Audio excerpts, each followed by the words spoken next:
مولاي صل وسلم دائما أبدا على حبيبك خير الخلق كلهم.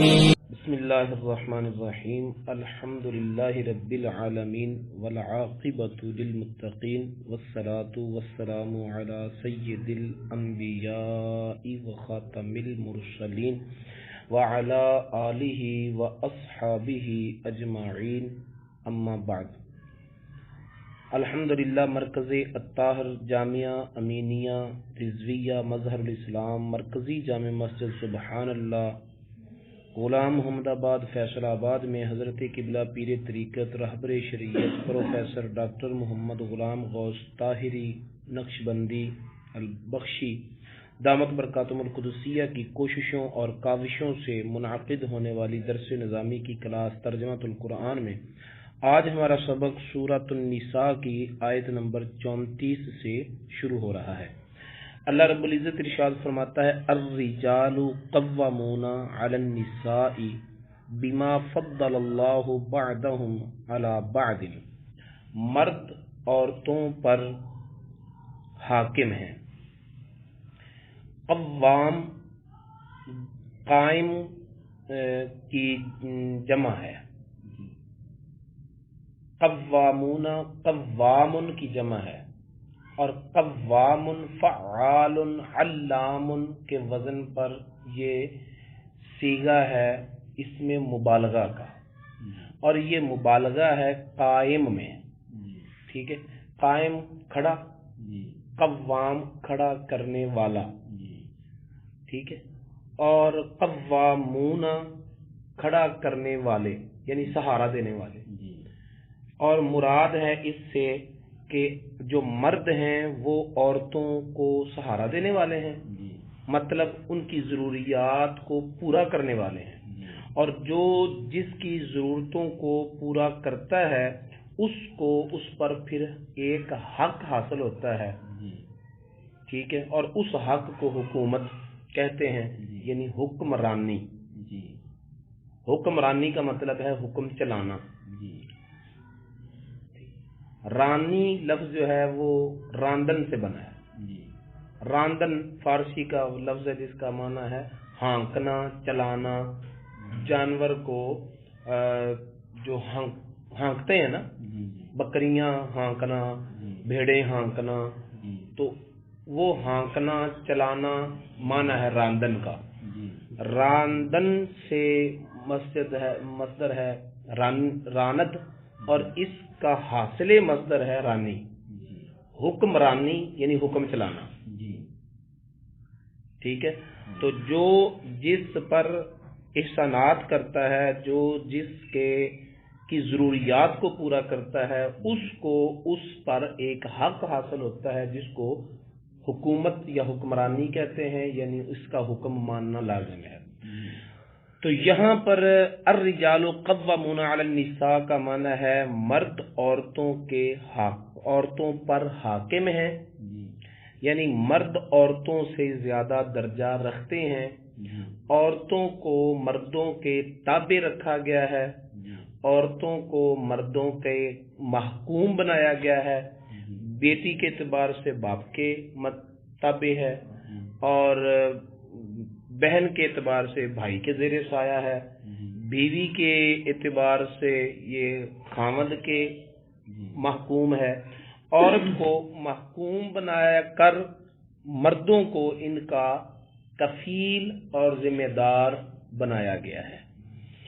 اور یہ اس قانون کے مطابق ہے جو اللہ تعالیٰ کا اپنی مخلوق میں رائج ہے کہ اللہ تعالیٰ نے بعض کو بعض پر فضیلت دی ہے. بعض کو بعض پر فضیلت دی ہے. اونچ نیچ کا جو ہے نا وہ مراتب رکھے ہیں. کسی کو کوئی مرتبہ دیا ہے، کسی کو کوئی مرتبہ دیا ہے. تو کسی اعتبار سے کوئی افضل ہے، کسی اعتبار سے کوئی افضل ہے. اور یہ پیچھے گزرا بھی ہے کہ اللہ تعالیٰ نے فرمایا کہ جس ولا تتمنوا ما فضل اللہ به بعضکم علی بعض، ٹھیک ہے، جس بنیاد پر میں نے تم میں سے بعض کو بعض پر فضیلت دی ہے نا، اس کی تمنا نہ کرو، اس کی آرزو نہ کرو، ٹھیک ہے، یہ میرے فیصلے ہیں کہ میں نے کس کو کہاں رکھنا ہے۔ اور پیدا کرنے والا، مثال کے طور پر میں نے 5 مرلے جگہ لی اور اس کو مکان کی شکل دی، تو میری مرضی ہے نا، میں جہاں کمرہ بناؤں، جہاں پر میں واش روم بناؤں، جہاں پر میں کہ اس کو کہتے ہیں کہ کچن بناؤں، تو کہاں پر کیا کرنا ہے یہ مجھے پورا حق حاصل ہے، کیونکہ میں اس زمین کا مالک ہوں، اور مالک کیسا ہوں کہ میں نے اس کی قیمت ادا کی ہے۔ قیمت ادا کرنے والے کو اگر اتنا حق حاصل ہے کہ وہ جس کو جہاں رکھے اور جہاں جو بنائے اس کی مرضی، ٹھیک ہے، اور جس نے پیدا کیا ہے اس سے پھر کوئی حق نہیں حاصل ہونا چاہیے، اسے بھی حق حاصل ہے، اور اس نے اپنے اس حق الوہیت کی بنا پر، ربوبیت کی بنا پر بعض کو بعض پر فضیلت دی ہے، اور جس بنیاد پر اس نے فضیلت دی ہے ان حقائق کو وہی جانتا ہے، اور بندوں کو کہتا ہے کہ تم میں نے کسی کو فضیلت دی ہے، تم سے جو انفرادیت رکھی ہے، تو تم اس کی تمنا نہ کرو۔ اگر وہ بعض امور میں تم سے منفرد ہے تو بعض امور میں تم ان سے بھی منفرد ہو، ٹھیک ہے۔ حضرت شیخ سعدی رحمۃ اللہ علیہ فرماتے ہیں کہ میں نے ایک مرتبہ دل میں شکایت پیدا ہوئی، پاؤں میں جوتا نہیں تھا، کہ میں حصول علم کے لیے نکلا ہوا ہوں، اللہ کے دین کا خادم ہوں، اور میرے پاس جوتا بھی نہیں ہے، تو گرم زمین پر چلتے ہوئے مجھے احساس ہوا کہ اگر میرے پاس جوتا ہوتا تو یہ گرمی کی اذیت نہ ہوتی۔ تو آگے جب چلا تو میں نے دیکھا کہ ایک صاحب ہیں جو زمین پر گھسٹتے ہوئے آ رہے ہیں، ان کے پاس پاؤں ہی نہیں ہے، ٹھیک ہے۔ پھر دل میں خیال آیا کہ اگر اللہ تعالیٰ نے مجھے پاؤں نہ دیتا تو میرے کیا حق تھا کہ میں مانگتا اور میں اعتراض کرتا اور کہتا کہ اللہ تو نے مجھے پاؤں کیوں نہیں دیے، اور اگر دیے ہیں تو میں نے کیا ایسا کیا ہے، ان کا کیا معاوضہ اللہ تعالیٰ کو دیا ہے جو اللہ تعالیٰ نے مجھے پاؤں دیے ہیں۔ اگر جوتا نہیں ہے تو کسی چیز کے نہ ہونے کا احساس دل میں پیدا کرنے کی بجائے جو کچھ تمہارے پاس موجود ہے ان کا احساس پیدا ہو، تو میرا خیال ہے نہ حسد پیدا ہوتا ہے اور نہ ہی کسی طرح کی احساس کمتری پیدا ہوتی ہے، اور نہ ہی اس طرح کے منفی خیالات پیدا ہوتے ہیں۔ تو اللہ رب العزت نے اپنے اس قانون کے مطابق مردوں کو عورتوں پر فضیلت دی ہے، مردوں کو عورتوں پر حاکم بنایا ہے، مردوں کو منصب امامت دیا ہے، عورت امام نہیں بن سکتی، ٹھیک ہے۔ امام کا مطلب مسجد کا امام ہی نہیں، اس میں تو عورتوں کی امامت کروا سکتی ہے، لیکن امامت سے مراد ہے امامت کبریٰ، خلیفہ نہیں بن سکتی، حکمران نہیں بن سکتی اسلامی تعلیمات کے مطابق، ٹھیک ہے۔ اور اس کے علاوہ عورتوں میں نبی نہیں ہوئے، نبوت اللہ تعالیٰ نے مردوں میں رکھی، ٹھیک ہے۔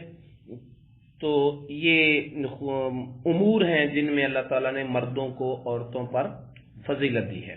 یہ ہے مجموعی حوالے سے، اگر جنس کو جنس کے مقابل لائیں تو جنس رجال جنس نساء پر حاکم ہے، جنس رجال جنس نساء پر فائق ہے، اور انفرادی خوبیوں میں انفرادی اعتبار سے ایسا ہو سکتا ہے کہ بعض عورتیں بعض مردوں سے بہتر ہوں، بعض عورتیں بعض مردوں کی بنسبت افضل ہوں، ٹھیک ہے۔ جیسے رابعہ بسری عبادت، زہد، تقوی، طہارت کے اعتبار سے کئی مردوں پر فضیلت رکھتی ہیں، ٹھیک ہے۔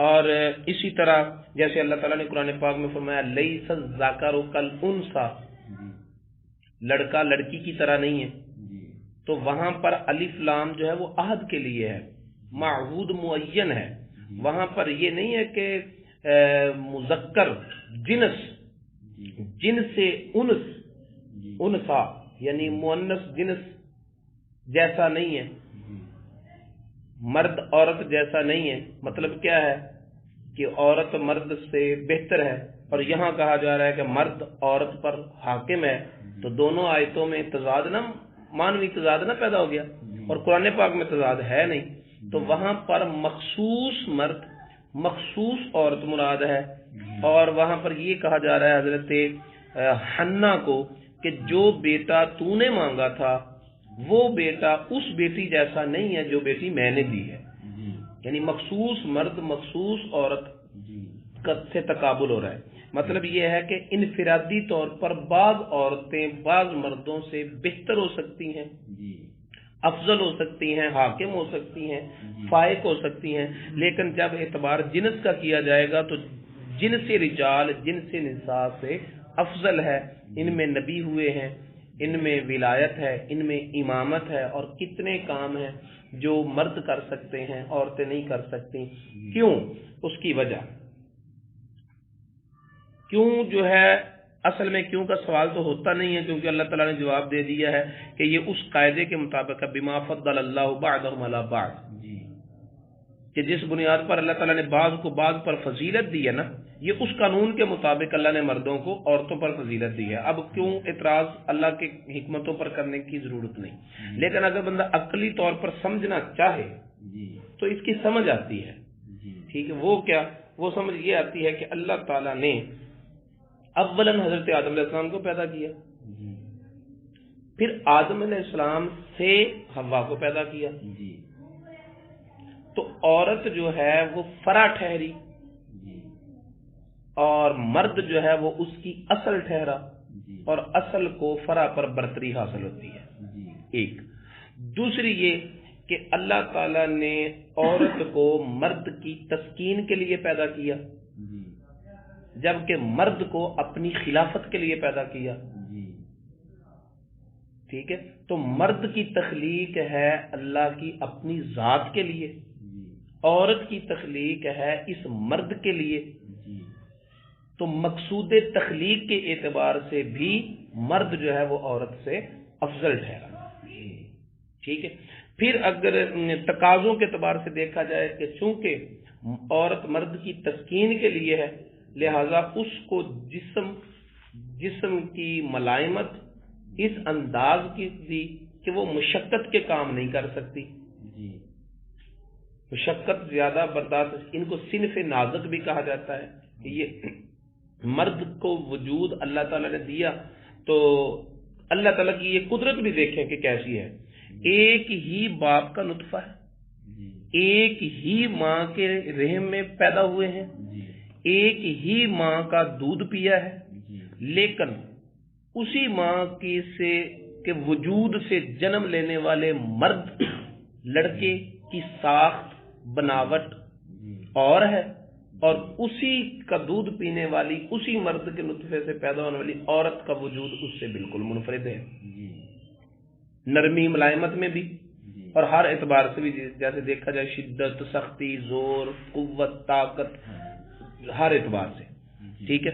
تو عورتیں جو ہیں وہ مشقت برداشت کرنے میں مردوں سے کمزور ہیں، اور عورتوں کی بہت ساری ضروریات ہیں کہ جن کو مرد ہی پورا کرتے ہیں، اس لیے اللہ تعالیٰ نے مردوں کو عورتوں پر حاکم بنایا ہے، اور یہ اس قانون کے تحت ہے بسبب اس کے جو اللہ تعالیٰ نے بعض کو بعض پر فضیلت دی۔ اس پر ہی بحث کرتے جائیں تو یہ کئی پہلو نکلتے آئیں گے۔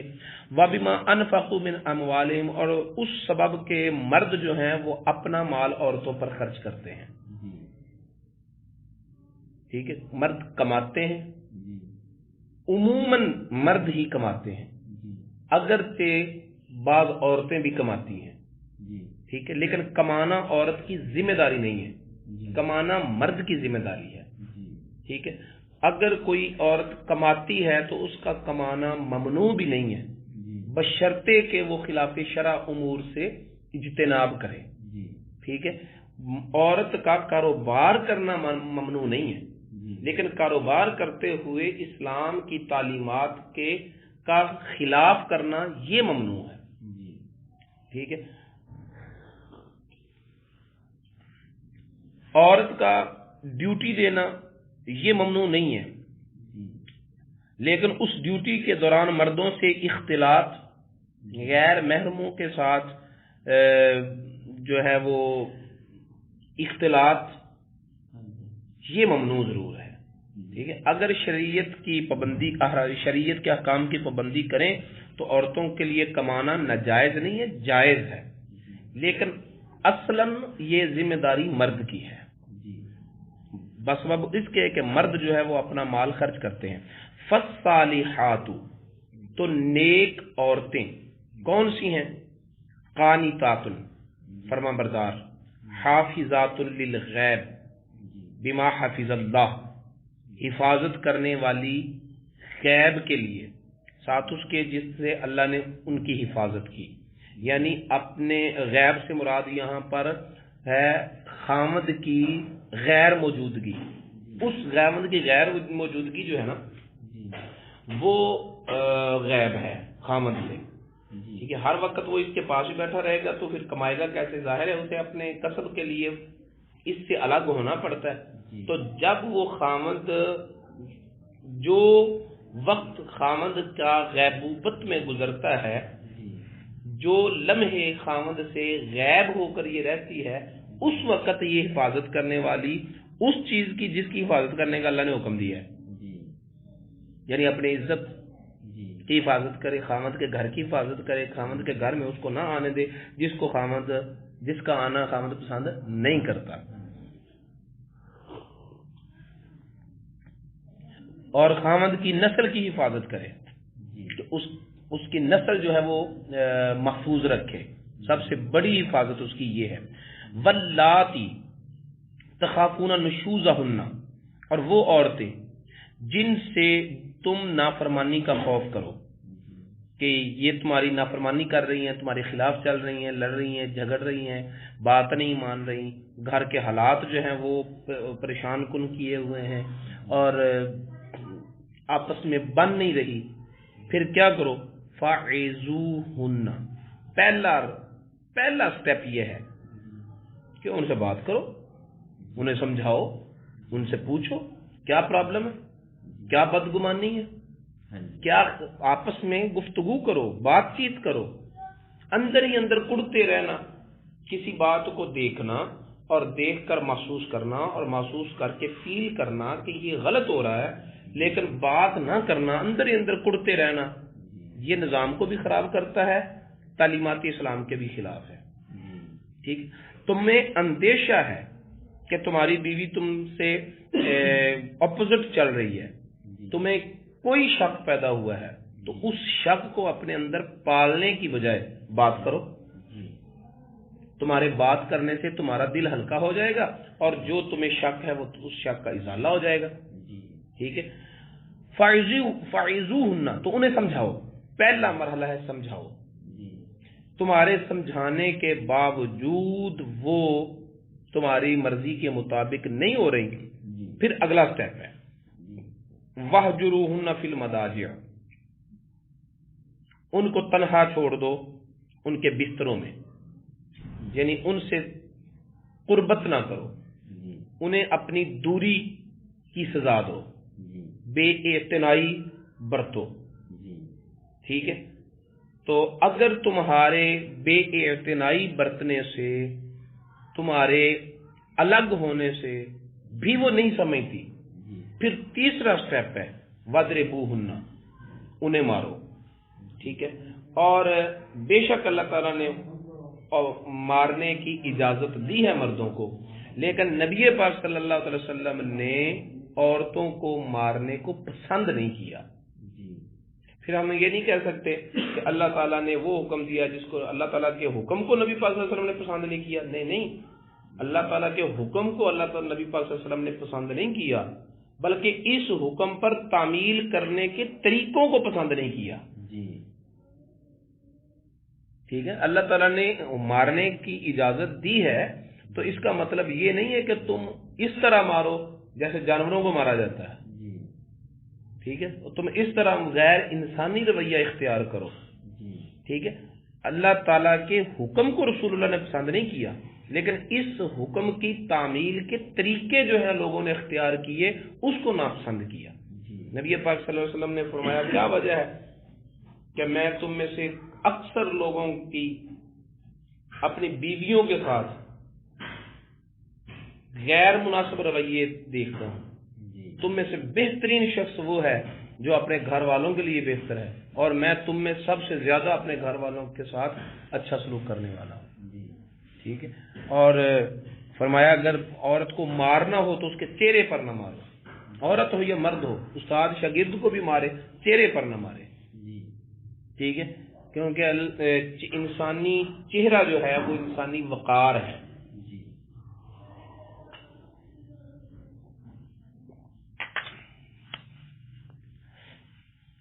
اور ایسا مارے جس سے جسم پر نشان نہ پڑے، یہ ہڈیاں توڑ دیں دے۔ ٹھیک ہے، مارنے کا حکم ہے لیکن اس سے پہلے 2 سٹیپ ہیں، ان کے بعد مارنے کی اجازت ہے۔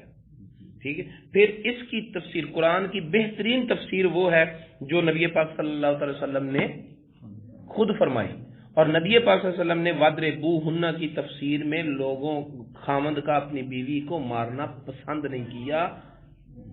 ٹھیک ہے، مگر اتنا جتنا کہ ادب سکھانے کے لیے ضرورت ہے۔ ٹھیک ہے، مارنا یہاں پر تعذیباً مارنے کی اجازت ہے نا، جان سے مارنے کا حکم تو کوئی نہیں ہے۔ اچھا، فَإِنْ أَطَعْنَكُمْ، پھر اگر وہ تمہاری فرما بردار ہو جائیں، فَلَا تَبْغُوا عَلَيْهِنَّ سَبِيلًا، تو پھر تم ان کے خلاف کوئی راستہ تلاش نہ کرو، بہانے نہ تلاش کرو کہ کس بہانے سے میں نے اس کو مارنا ہے، اس کو سزا دینی ہے، انتقام لینا ہے۔ ٹھیک ہے، تم کوشش کر کے ان کو پھنسانے کی حرکت نہ کرو۔ ان اللہ کان علیٰ کبیرا، اللہ تعالیٰ نے اس جگہ پر فرمایا بے شک اللہ تعالیٰ بلندی والا ہے اور بڑائی والا ہے۔ اگر تم عورتوں پر حکمران ہو، تم پر اللہ حاکم ہے۔ ٹھیک ہے، یہ نہیں کہ تمہارے اوپر ہے کوئی نہیں، تم پر بھی ایک حکمران ہے۔ اور اب یہ دیکھو کہ جو ہم پر حاکم ہے اس کا رویہ ہمارے ساتھ کیسے ہے، جو ہم پر حاکم ہے اس کا رویہ ہمارے ساتھ کیسے ہے، وہ کتنے ہمارے جرائم کو پوشیدہ کرتا ہے، چھپاتا ہے، نظر انداز کرتا ہے، معاف کرتا ہے۔ اور اس نے پیچھے پہلے یہ حکم فرمایا ہے، پچھلے رکوع میں نا دیکھیں کہ ان تجتنبوا کبائر ما تنہون عنہ نکفر عنکم سیئاتکم وندخلکم مدخلا کریما، اگر تم بڑے بڑے جرموں سے، کبیرہ گناہوں سے تم بچو تو صغیرہ گناہ ہم معاف کر دیں گے۔ جو تم پر حاکم ہے وہ تمہیں یہ اتنی یہ چھٹی دے رہا ہے یا اتنی تمہارے ساتھ نرمی اختیار کر رہا ہے، پھر اس نے تمہیں حاکم بنایا ہے، تو پھر تم بھی اپنے محکوم کے ساتھ ویسے رویہ اختیار کرو کہ اگر بڑی بڑی غلطیوں سے وہ بچ جاتی ہیں تو چھوٹی چھوٹی غلطیاں تم بھی معاف کر دو۔ اللہ تعالیٰ نے یہ احساس دلایا ہے کہ اگر الرجال قوامون تو ان اللہ کان علیٰ کبیرا۔ ٹھیک ہے، تو میں اس جہت کی طرف بھی دیکھو کہ ہم پر بھی ایک حکمران ہے، وہ ہمارے ساتھ کیسا رویہ اختیار کرتا ہے۔ ٹھیک ہے، رسول اللہ صلی اللہ علیہ وسلم نے فرمایا کلکم راعی، تم میں سے ہر ایک حکمران ہے، اور ہر ایک سے اس کی رعایا کے بارے میں پوچھا جائے گا۔ فرمایا مرد اپنے گھر والوں پر حکمران ہے، اور اس عورت گھر پر اور مرد کے بچوں پر حکمران ہے۔ اس سے پوچھا جائے گا کہ تو نے گھر کی حفاظت کیسے کی، تو نے بچوں کی تربیت کیسے کی۔ ٹھیک ہے، وَإِنْ خِفْتُمْ شِقَاقَ بَيْنِهِمَا، اگر تم، اب یہ خطاب ہے میاں بیوی کے علاوہ جو خاندان کے دوسرے افراد ہیں ان سے، فرمایا کہ اگر تم میاں بیوی کے درمیان اختلاف دیکھو کہ یہ آپس میں نہیں بن رہے، ایک دوسرے سے ان کی نہیں بن رہی، فَبْعَثُوا حَكَمًا مِّنْ أَهْلِهِ وَحَكَمًا مِّنْ أَهْلِهَا، تو منتخب کرو، بعض کا معنی ہوتا ہے اٹھانا، اٹھاؤ یعنی چنو، ایک حکم مرد کے گھر والوں سے، وَحَكَمًا مِّنْ أَهْلِهَا، اور ایک حکم مطلب یہ ہے کہ جس کا فیصلہ مانا جائے، حاکم عورت کے گھر والوں میں سے۔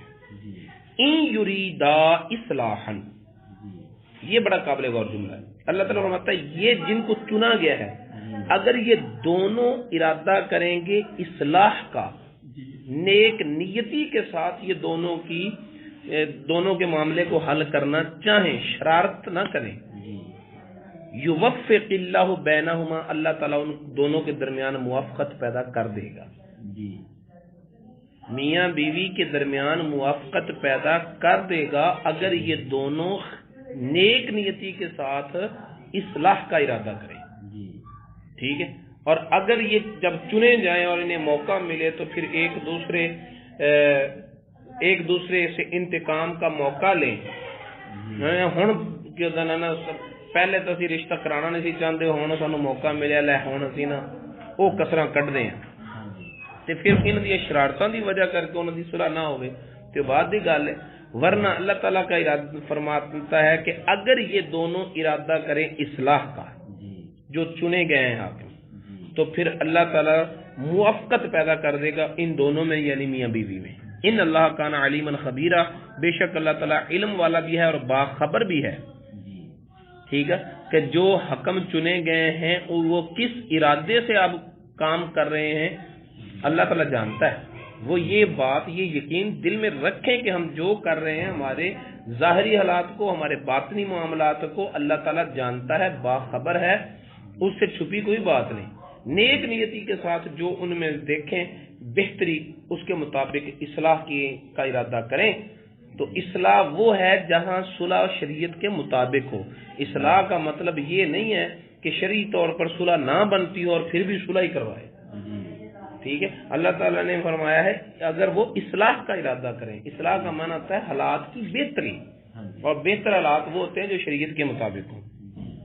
وَاعْبُدُوا اللَّهَ وَلَا تُشْرِكُوا بِهِ شَيْئًا، اور اللہ تعالیٰ کی عبادت کرو اور اللہ کے ساتھ کسی کو شریک نہ ٹھہراؤ۔ وَبِالْوَالِدَيْنِ إِحْسَانًا، اور والدین کے ساتھ اچھا سلوک کرو۔ وَبِذِي الْقُرْبَى، اور قریبی رشتہ داروں کے ساتھ اچھا سلوک کرو۔ وَالْيَتَامَى، یتیموں کے ساتھ۔ وَالْمَسَاكِينِ، مسکینوں کے ساتھ۔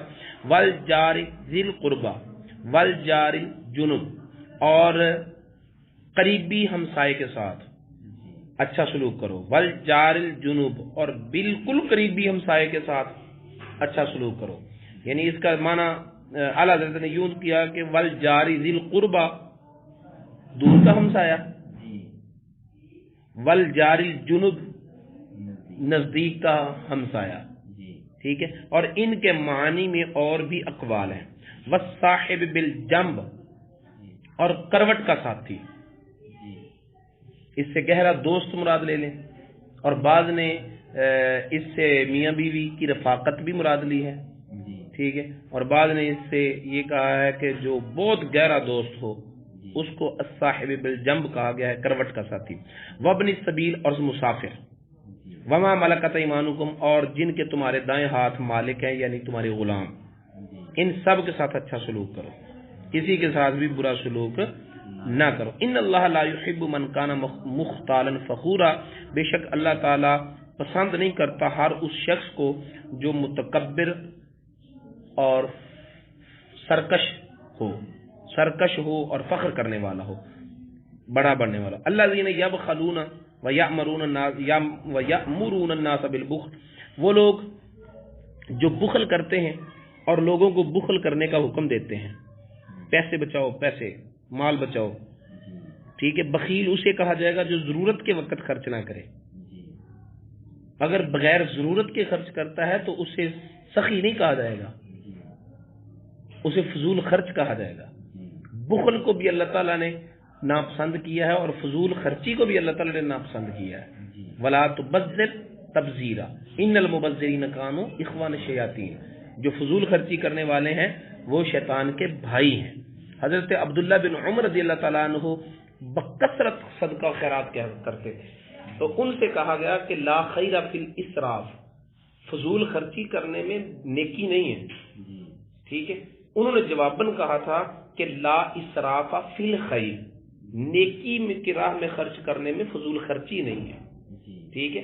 لہذا فضول خرچی وہاں کہیں گے، فضول خرچی وہ ہے کہ وہاں خرچ کیا جائے یہاں ناجائز ہو، جہاں ناجائز ہو، ٹھیک ہے۔ گانے بجانے والوں پر، ناچنے والوں پر، شراب میں، جوئے میں، پتنگ بازی میں، ٹھیک ہے، تو یہ فضول خرچی ہے۔ صدقہ خیرات، ضرورتوں کو پورا کرنا، قریبی رشتہ داروں پر خرچ کرنا، اپنے آپ پر دوسرے کو ترجیح دینا، یہ سخاوت ہے، یہ فضول خرچی نہیں ہے۔ نیکی کے کام میں جس کام کو شریعت کہے کہ یہ اچھا ہے، بعض اوقات بندے کے اپنے ذہن کے مطابق یہ ہوتا ہے کہ وہ خود ہی کہتا ہے بس ادھر تو وڈی نیکی کوئی نہیں، ٹھیک ہے، جبکہ وہاں پر شرعی طور پر کوئی ضرورت بنتی نہیں ہے، ٹھیک ہے۔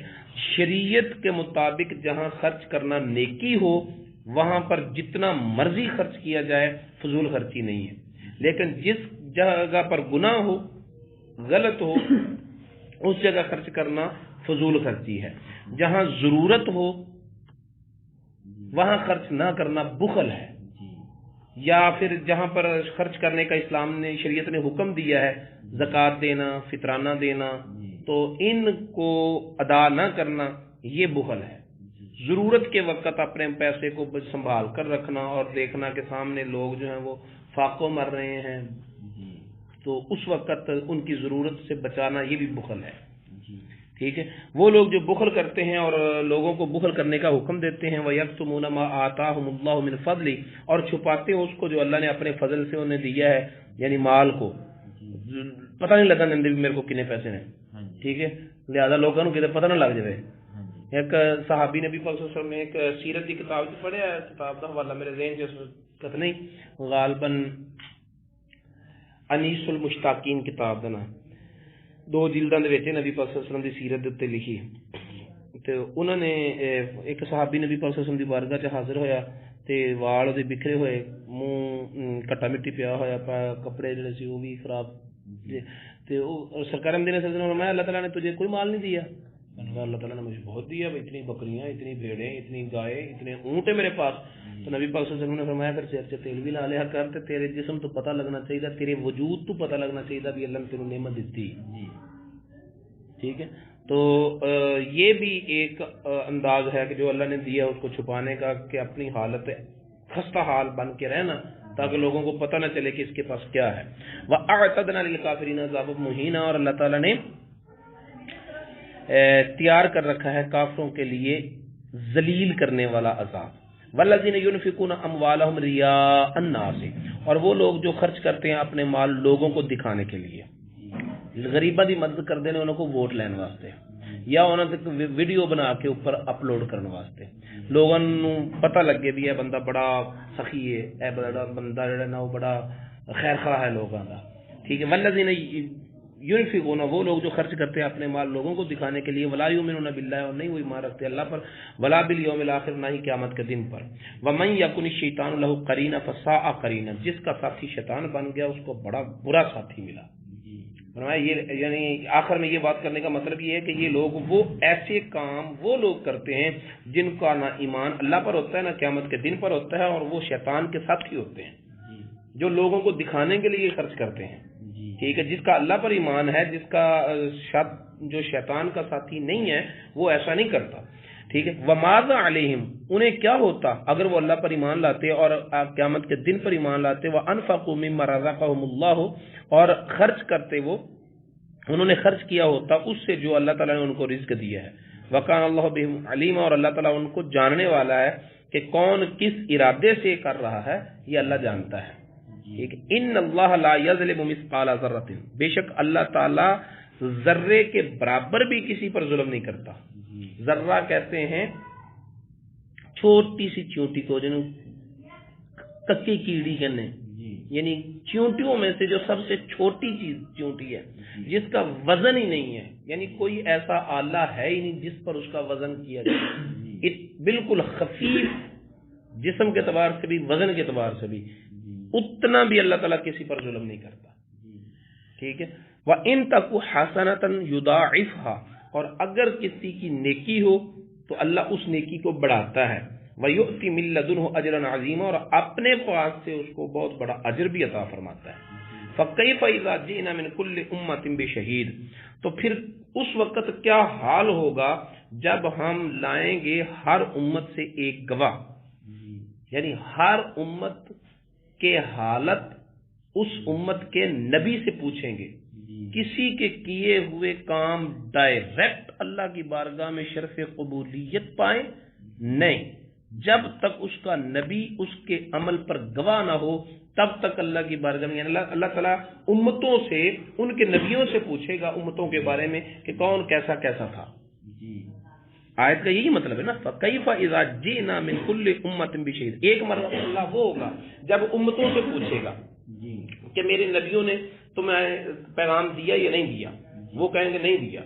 پھر امت محمدیہ گواہی دے گی کہ یا اللہ سارے نبیوں نے تیرے احکامات پہنچا دیے. ٹھیک ہے، وہ الگ مرحلہ ہے، یہ اس مرحلے کی بات نہیں ہے، یہ دوسرا مرحلہ ہے. اور اس مرحلے پر اللہ تعالیٰ نبیوں سے پوچھے گا امتوں کے بارے میں کہ کس نے کیا کیا، کس نے کیا کیا. ٹھیک ہے، جب اللہ تعالیٰ نبیوں سے پوچھے گا امتوں کے بارے میں تو اگر نبیوں کے پاس علم ہی نہیں ہے کہ میرے امتی کیا کرتے رہے کیا نہیں کرتے رہے تو پوچھے گا کیسے؟ وہ گواہ کیسے بن سکتے ہیں؟ ٹھیک ہے، اللہ تعالیٰ فرماتا ہے کہ فَكَيْفَ إِذَا جِئْنَا، اس وقت کیا حال ہوگا جب ہم ہر امت سے ایک گواہ لائیں گے اور ہر امت کا ایک گواہ اس امت کا نبی ہے. ٹھیک ہے، اس کا مطلب یہ ہے کہ یہ جھگڑا کہ نبی، ہمارا نبی ہمارے حالات سے باخبر ہے یا نہیں، قرآن تو کہہ رہا ہے ہر نبی اپنی امت کے حالات سے باخبر ہے. اگر نہیں باخبر تو پھر گواہی کیسے دے سکتا ہے وہ؟ جب ہم ہر امت سے ایک گواہ لائیں گے. ٹھیک ہے، وَجِئْنَا بِكَ عَلَىٰ هَٰؤُلَاءِ شَهِيدًا، اور اے محبوب ان سارے گواہوں پر آپ کو گواہ لائیں گے. ٹھیک ہے، یعنی فیصلہ امت کے جو اعمال ہیں وہ قبول ہوں گے تب جب نبی ضمانت دے گا، نبی گواہی دے گا کہ یا اللہ ہاں واقعی اس نے یہ کام کیا ہے. ٹھیک ہے، پھر ان کاموں پر قبولیت کا فیصلہ تب ہوگا جب ان کی گواہی پر رسول اللہ کی گواہی ہوگی صلی اللہ علیہ وسلم. ٹھیک ہے، یعنی اس سے کیا پتہ چلا کہ اگلی پیچھے تو امت ہے کوئی نہیں، یہ آخری امت ہے. جو پہلی امتیں ہیں ساری کی ساری امتیں، ان میں جتنے بھی نیک لوگ ہیں، جتنے بھی جیسے جیسے لوگ ہیں، ان سب کے اعمال اللہ کی بارگاہ میں شرف قبولیت پائیں گے ان کے نبیوں کی گواہی سے، اور پھر ان اعمال کو قبولیت کی سند تب ملے گی جب ان کی گواہی پر رسول اللہ کی گواہی ہوگی. ٹھیک ہے، تو بغیر رسول اللہ صلی اللہ علیہ وسلم کی گواہی کے نہ کوئی اگلا اللہ تک پہنچ سکتا ہے نہ کوئی پچھلا پہنچ سکتا ہے. لہذا رسول اللہ صلی اللہ علیہ وسلم وہ مین دروازہ ہے کہ جس دروازے سے بغیر اللہ تعالیٰ کا قرب، اللہ تعالیٰ کی بارگاہ میں قبولیت، اللہ تعالیٰ کی بارگاہ سے کچھ بھی نہیں ملتا. بندے کے اعمال اللہ کی بارگاہ میں جا رہے ہیں تو رسول اللہ صلی اللہ علیہ وسلم کی شہادت کے ذریعے جا رہے ہیں، تو اللہ تعالیٰ کی نعمتیں جب بندوں تک آئیں گی تو وہ بغیر رسول اللہ کے واسطے کے آ جائیں گی. ٹھیک ہے، لہٰذا یہ اصول ہے، انما انا القاسم واللہ یعطی، اللہ مجھے دیتا ہے میں آگے دیتا ہوں. ٹھیک ہے، جب اللہ تعالیٰ کی طرف سے بندوں کی طرف نعمتیں آ رہی ہیں تو وہ بھی بذریعہ مصطفیٰ آ رہی ہیں، جب بندوں کی طرف سے اعمال اللہ کی بارگاہ میں جائیں گے وہ بھی بذریعہ مصطفیٰ جا رہے ہیں. بذریعہ مصطفیٰ رسول اللہ صلی اللہ علیہ وسلم ہی ذریعہ ہیں اللہ تعالیٰ تک پہنچنے کا. وہ عمل ہوں یا عامل ہوں، نیک ہوں یا نیکیاں ہوں. ٹھیک ہے، تو کیا اس وقت منظر ہوگا جب ہم لائیں گے ہر امت سے ایک گواہ اور آپ کو لائیں گے ان سب پر گواہ. یومئذ یود الذین کفروا، جس دن خواہش کریں گے وہ لوگ جنہوں نے کفر کیا، وعصوا الرسول، اور نافرمانی کی اس رسول کی. الرسول سے مراد رسول اللہ صلی اللہ علیہ وسلم کی ذات ہے، الف لام برا تخصیص کے لیے ہے. ٹھیک ہے، الف لام عہد کا ہے اور معہود معین ہے، یعنی مصطفیٰ کریم صلی اللہ علیہ وسلم کی جنہوں نے نافرمانی کی وہ لوگ خواہش کریں گے کیا، لو تسوا بہم الارض، کاش ان پر زمین برابر کر دی جاتی، یعنی سانو مٹی وچ مٹی کر دیتا جاتا، اسی ہندے ہی نہ ویسے ہی ختم ہو جائیے. یعنی اس وقت رسول اللہ صلی اللہ علیہ وسلم کے نافرمانوں کا حال یہ ہوگا، اور اس کے بد مقابل جو فرما بردار ہوں گے ان کی کیا شان ہوگی. ٹھیک ہے. وَلَا يَكْتُمُونَ اللَّهَ حَدِيثًا، اور وہ لوگ اللہ تعالیٰ سے کوئی بھی بات چھپا نہیں سکتے، اللہ تعالیٰ سے کوئی بات بھی چھپا نہیں سکتے. اللہ تعالیٰ ہمیں قرآن پاک کو سمجھنے اور اس پر عمل کرنے کی توفیق عطا فرمائے. صدق اللہ العلی العظیم. مولاي صل وسلم دائما أبدا على حبيبك خير الخلق كلهم.